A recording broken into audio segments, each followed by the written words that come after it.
नमस्कार दोस्तों, आप सभी का स्वागत है आपके अपने YouTube channel study with Ravi पर।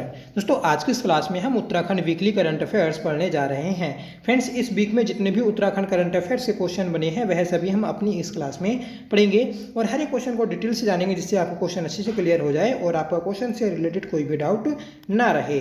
ठीक है, जो भी आपके आने वाले एग्जाम्स हैं उन सभी के लिए दोस्तों हमारी ये वीकली करंट अफेयर्स की क्लास इंपॉर्टेंट रहती है। ठीक है, तो जितनी भी हम वीकली करंट अफेयर की क्लास करते हैं तो आप उन्हें जरूर देखा करें। और जो हमारी एक सीरीज चल रही है Uttarakhand GK practice set series, उससे आप जरूर जुड़िएगा। उसके हमने 19 प्रैक्टिस सेट कर लिए हैं और लगातार वह दोस्तों सीरीज आगे चल रही है। दोस्तों, हम दोबारा जो हमारा पिछला करंट अफेयर है उसका रिवीजन करेंगे, जो आपका आने वाला एग्जाम है उत्तराखंड पुलिस कांस्टेबल का, उसके लिए। ठीक है, तो चैनल से जरूर आप जुड़ जाइएगा। तो चलिए शुरू कर लेते हैं आज के अपनी इस क्लास को, जिसका पहला क्वेश्चन है, बताना है इंद्रमणि वडोनी सम्मान 2025 का तीसरा संस्करण किसे प्रदान किया जा रहा है। देखिए, इंद्रमणि वडोनी सम्मान 2025 का तीसरा संस्करण यह विजय जलधारी को दिया जा रहा है। सही आंसर रहेगा ऑप्शन सी, उत्तराखंड के गांधी इंद्रमणि वडोनी सम्मान का तीसरा संस्करण इस वर्ष बीज बचाओ आंदोलन के अग्रदूत विजय जलधारी जी को प्रदान किया जा रहा है। यह सम्मान उन्हें इंद्रमणि वडोनी जी की पुण्यतिथि पर 18 अगस्त 2025 को देहरादून में आयोजित एक भव्य समारोह में प्रदान किया जाएगा। ठीक है, तो 18 अगस्त को इंद्रमणि वडोनी जी की पुण्यतिथि मनाई जाएगी और उसी दौरान दोस्तों यह सम्मान दिया जाएगा। प्रथम इंद्रमणि वडोनी सम्मान 2023 में उत्तराखंड की लोक संस्कृति के प्रबल संवाहक प्रख्यात ढोल वादक शिवाजनी जी को प्रदान किया गया था। 2024 में द्वितीय सम्मान उत्तराखंड के स्वनामधन्य लोक नायक और सांस्कृतिक क्रांति के प्रतीक नरेंद्र सिंह नेगी जी को प्रदान किया गया। तो यहाँ से हमें पता चलता है कि जो इंद्रमणि वडोनी सम्मान है इसकी शुरुआत 2023 में हुई थी। पहली बार दोस्तों यह 2023 में दिया गया था। ठीक है, शिवाजनी जी को। और जो दूसरा यह सम्मान था तो यह 2024 में नरेंद्र सिंह नेगी को दिया गया और इस वर्ष दोस्तों बीच बचाओ आंदोलन के प्रवर्तक विजय जलधारी को दिया जाएगा 18 अगस्त को। अगला प्रश्न है कि हाल ही में उत्तराखंड सरकार ने पर्वतीय क्षेत्रों में कितने नए योग नगर बसाने की घोषणा की है। हाल ही में दोस्तों उत्तराखंड सरकार ने पर्वतीय क्षेत्रों में योग नगर जो बसाने की घोषणा की, तो इनकी संख्या है 2। सही आंसर रहेगा ऑप्शन सी। 11वें अंतर्राष्ट्रीय योग दिवस पर उत्तराखंड और देश को पहली योग नीति की सौगात मिल गई।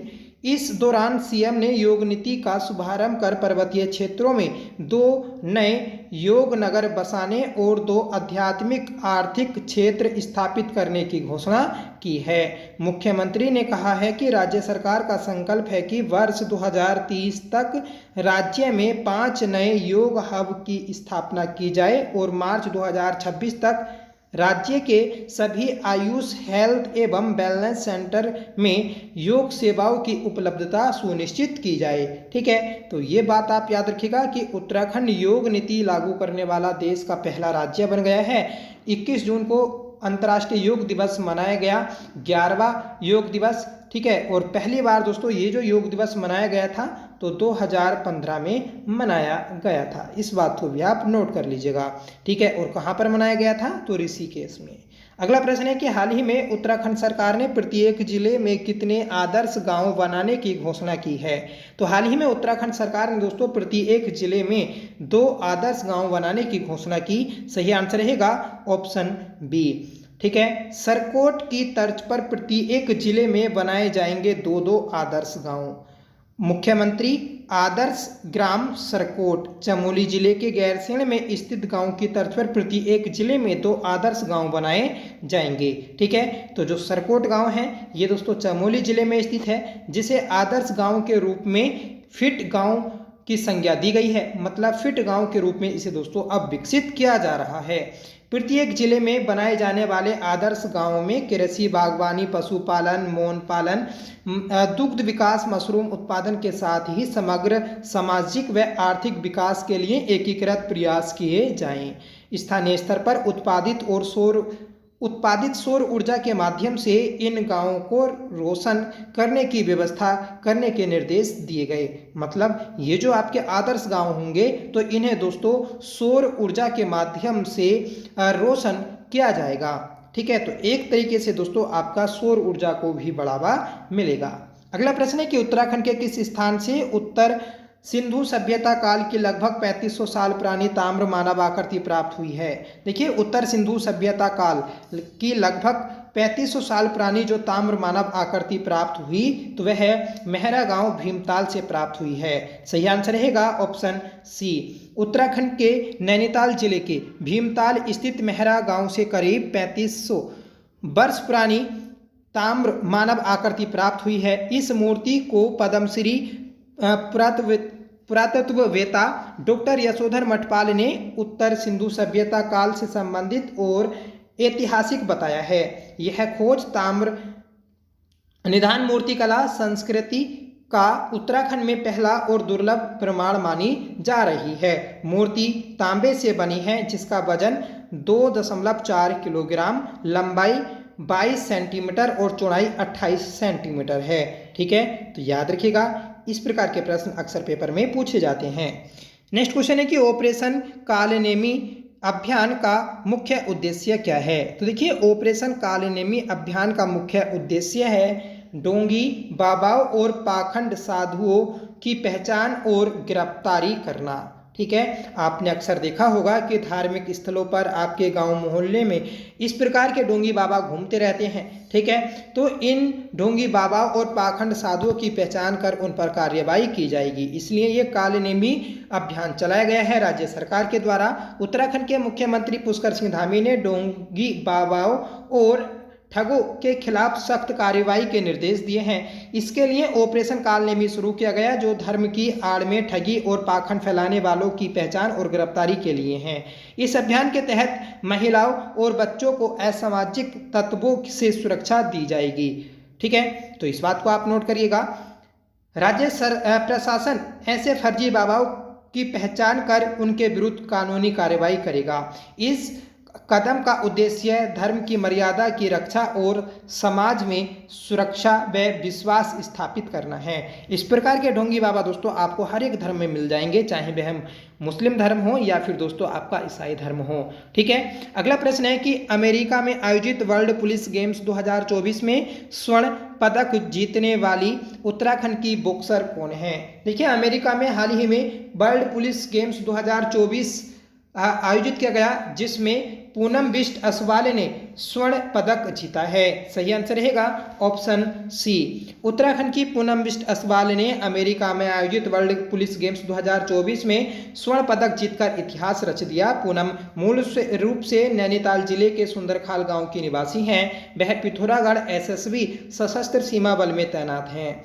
2024 में all India police wrestling cluster में भी उन्होंने स्वर्ण पदक जीता था। ठीक है, तो याद रखिएगा आपसे इस प्रकार भी क्वेश्चन बन सकता है कि पूनम बिष्ट असवाल का संबंध किस खेल से है। तो इनका संबंध दोस्तों रेसलिंग से है।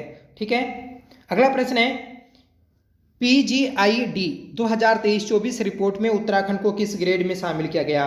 देखिए, PGID 2023-24 की रिपोर्ट में उत्तराखंड को आकांक्षी फर्स्ट की ग्रेड में शामिल किया गया। सही आंसर रहेगा ऑप्शन बी। ठीक है, देखिए, प्रदर्शन grading index district performance grading index 2023-24 इस इंडेक्स में राज्य में नैनीताल प्रथम व देहरादून दूसरे स्थान पर आया है। नैनीताल जनपद ने 600 में से 324 अंक प्राप्त कर जिले में प्रचेष्टा फर्स्ट ग्रेड हासिल किया। PGID रिपोर्ट में राज्य में नैनीताल प्रथम व दूसरे स्थान पर देहरादून जिला है। ठीक है, नैनीताल जनपद ने दोस्तों 600 में से 324 अंक प्राप्त किए थे। ठीक है, और देहरादून ने 600 में से 317 अंक प्राप्त कर दूसरा स्थान प्राप्त किया। इस रिपोर्ट के अनुसार डिजिटल लर्निंग कक्ष शिक्षण प्रक्रिया और शैक्षणिक परिणामों में देहरादून ने विशेष प्रगति की है। शिक्षा मंत्रालय ने स्कूली शिक्षा की परफॉर्मेंस ग्रेडिंग इंडेक्स रिपोर्ट जारी की है। मतलब ये रिपोर्ट जो जारी की, किसने जारी की है? शिक्षा मंत्रालय ने। पीजीआईडी रिपोर्ट में उत्तराखंड राज्य देश भर में 25वें स्थान पर है। ठीक है, उत्तराखंड को आकांक्षी फर्स्ट ग्रेड में शामिल किया गया। तो ग्रेड भी आप याद रखिएगा और स्थान भी 25वां स्थान। अगला प्रश्न है कि उत्तराखंड सरकार की जल सखी योजना का मुख्य उद्देश्य क्या है? देखिए, उत्तराखंड सरकार की जल सखी योजना का जो मुख्य उद्देश्य है तो वह ग्रामीण महिलाओं को सशक्त बनाना और जल प्रबंधन में शामिल करना है। तो ऑप्शन बी राइट हो जाएगा। ठीक है, उत्तराखंड सरकार ग्रामीण महिलाओं को सशक्त बनाने के लिए जल सखी योजना शुरू कर रही है। जल सखी योजना के अंतर्गत ग्रामीण क्षेत्रों में पेयजल आपूर्ति और बिलिंग का काम महिला स्वयं सहायता समूहों को सौंपा जाएगा। इस योजना के तहत जिन महिला समूहों को चुना जाएगा उन्हें नल जल मित्र के रूप में ट्रेनिंग भी दी जाएगी। इस पायलट प्रोजेक्ट के अंतर्गत महिला समूहों को प्रति बिल 10 रुपये का प्रोत्साहन और राजस्व का एक निश्चित हिस्सा भी दिया जाएगा। ठीक है, तो महिलाओं को रोजगार देने के लिए, उन्हें आत्मनिर्भर और सशक्त बनाने के लिए ये योजना शुरू की गई। हाल ही में गढ़वाल में ऑपरेशन लगाम किस उद्देश्य से शुरू किया गया? देखिए, गढ़वाल क्षेत्र में ऑपरेशन लगाम हाल ही में शुरू किया गया। ये शुरू किया गया है कि हुड़दंगियों पर नियंत्रण और नदियों किनारे शराब पीने तथा रेस ड्राइविंग रोकने के लिए। ठीक है, तो जो हुड़दंगी होते हैं दोस्तों पर्यटक स्थल पर, ठीक है, जो छेड़छाड़ करते हैं उन सभी पर लगाम कसने के लिए ऑपरेशन लगाम शुरू किया गया।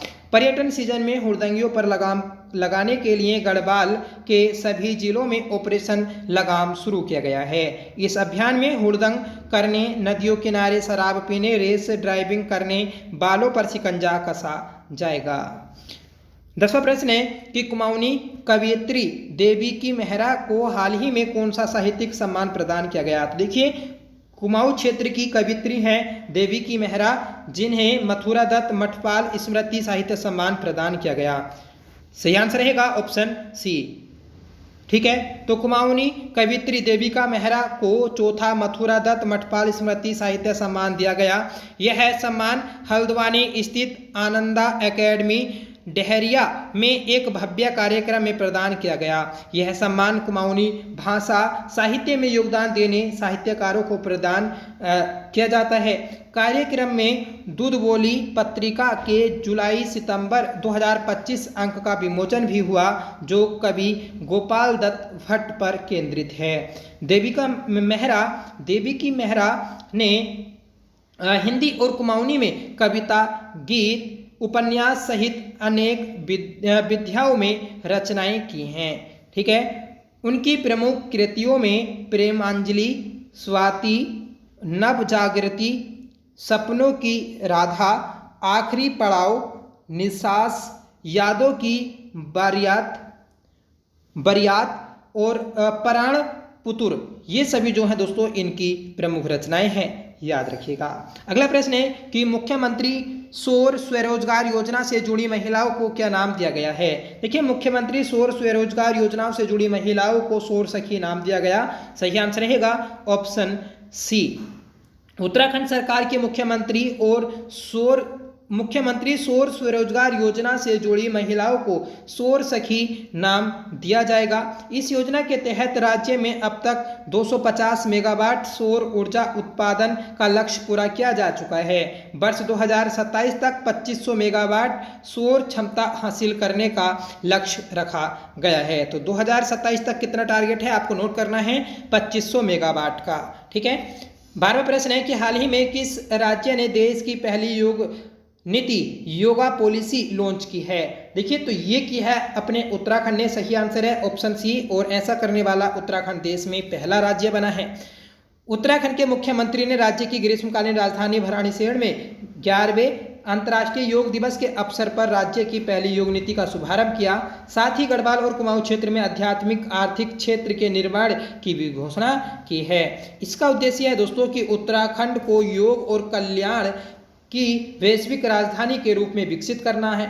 21 जून को अंतर्राष्ट्रीय योग दिवस घोषित किया गया, ये भी बात आपको नोट करनी है। 21 जून को कौन सा दिवस मनाया जाता है? अंतर्राष्ट्रीय योग दिवस। ठीक है, पहली बार दोस्तों ये जो दिवस मनाया गया था 2015 को मनाया गया और यूनेस्को ने वर्ष 2016 को योग को मानवता की अमूर्त सांस्कृतिक विरासत के रूप में मान्यता दी। तो क्वेश्चन बनेगा कि योग को मानवता की अमूर्त सांस्कृतिक विरासत यूनेस्को द्वारा कब घोषित किया गया? तो वर्ष 2016 में घोषित किया गया था।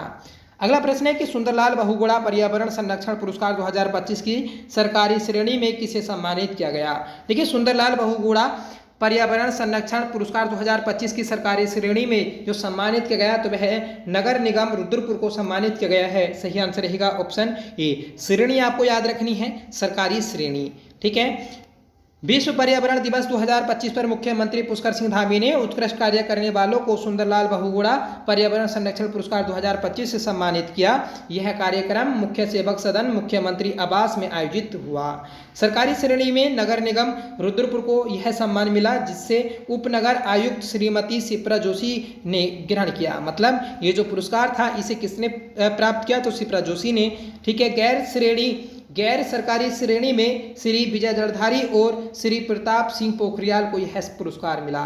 ऊपर हमने पढ़ा था कि विजय जड़धारी को जो पुरस्कार मिला है, ठीक है, तो वह मिला आपका इंद्रमणि बडोनी पुरस्कार 2025। ठीक है, अगला प्रश्न है, उत्तराखंड में तेरे मेरे सपने अभियान किसके सहयोग से महिलाओं के सशक्तिकरण हेतु शुरू किया गया है? देखिए, तेरे मेरे सपने अभियान ये जो शुरू किया गया तो ये सेतु आयोग और राष्ट्रीय महिला आयोग के प्रयास से शुरू किया गया है। तो ऑप्शन ए आपका राइट हो जाएगा। उत्तराखंड में महिला सशक्तिकरण को बढ़ावा देने हेतु सेतु आयोग और राष्ट्रीय महिला आयोग ने तेरे मेरे सपने अभियान की शुरुआत की है। इस अभियान के तहत महिला को कार्यस्थल पर यौन उत्पीड़न से सुरक्षा, घरेलू हिंसा से बचाव, शादी से पहले संवाद और कौशल विकास प्रशिक्षण दिया जाएगा।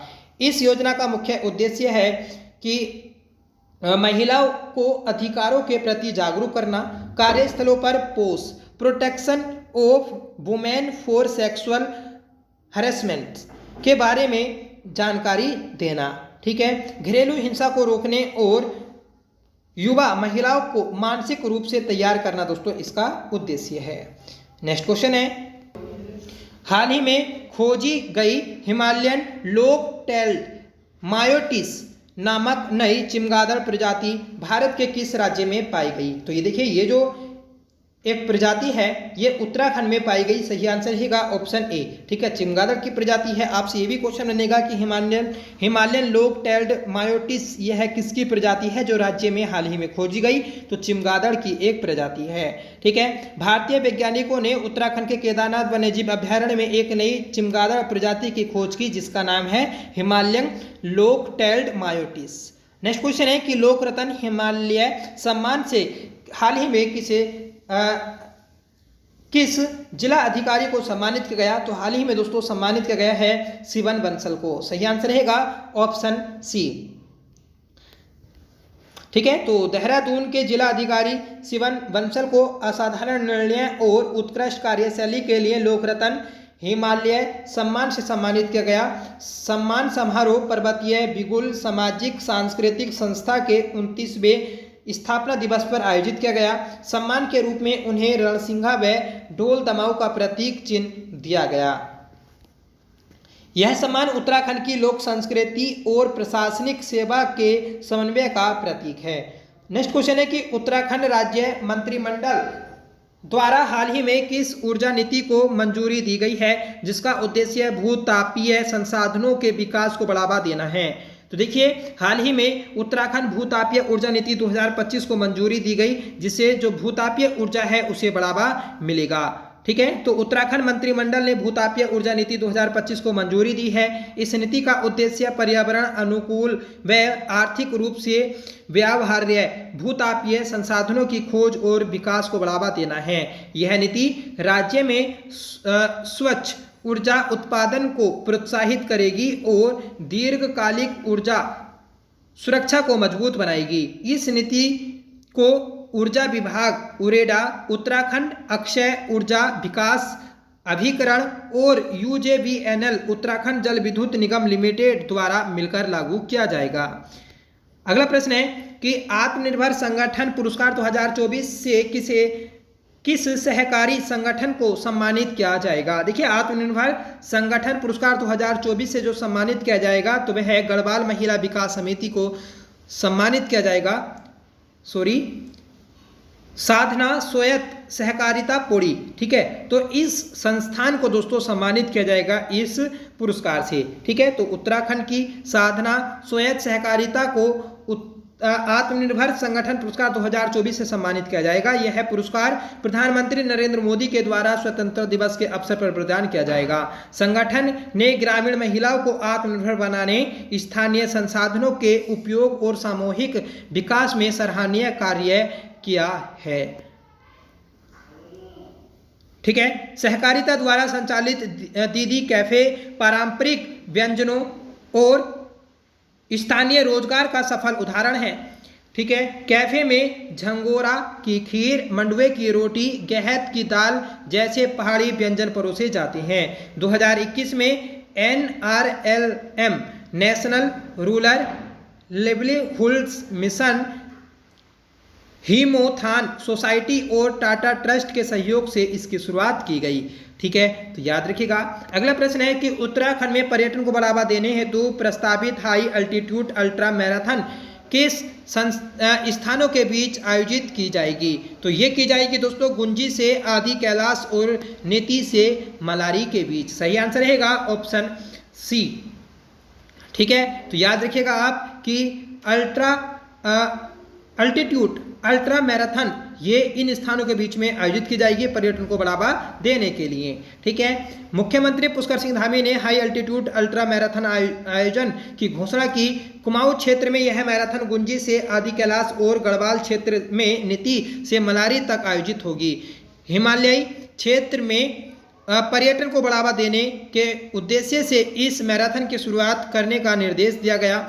यह आयोजन उत्तराखंड के वार्षिक पर्यटन कैलेंडर में शामिल किया जाएगा। प्रत्येक वर्ष निर्धारित तिथि पर इसका नियमित आयोजन सुनिश्चित करने के लिए निर्देश दिए गए हैं। तो फ्रेंड्स, ये थी हमारी वीकली करंट अफेयर की क्लास, जिसमें हमने 19 इंपोर्टेंट क्वेश्चन किए हैं। ये सभी प्रश्न ऐसे हैं जो आपके एग्जाम में देखने को मिलेंगे, ठीक है। आज की इस क्लास का होमवर्क है कि ऑपरेशन कालनेमी अभियान का मुख्य उद्देश्य क्या है। ये अभियान क्यों शुरू किया गया, ठीक है। फ्रेंड्स, हमने जो उत्तराखंड के प्रमुख अभियान थे और जो देश विदेश के प्रमुख अभियान थे उन्हें भी हमने किया है। अगर आपने वह क्लास नहीं देखी है तो प्लीज़ आप उन्हें जरूर देखिएगा, क्योंकि अक्सर UKPSC UKSSC इस प्रकार के प्रश्न एग्जाम में पूछता है, ठीक है। फिलहाल दोस्तों, आप कमेंट करके बताएं कि आपको क्लास कैसी लगी। आई होप क्लास आपको पसंद आई होगी। अगर आपको पसंद आई हो तो प्लीज़ इसे लाइक करिएगा, दोस्तों में शेयर करिएगा। तो चलिए मिलते हैं नेक्स्ट वीडियो के साथ, तब तक के लिए bye. Thank you so much for watching. जय हिंद।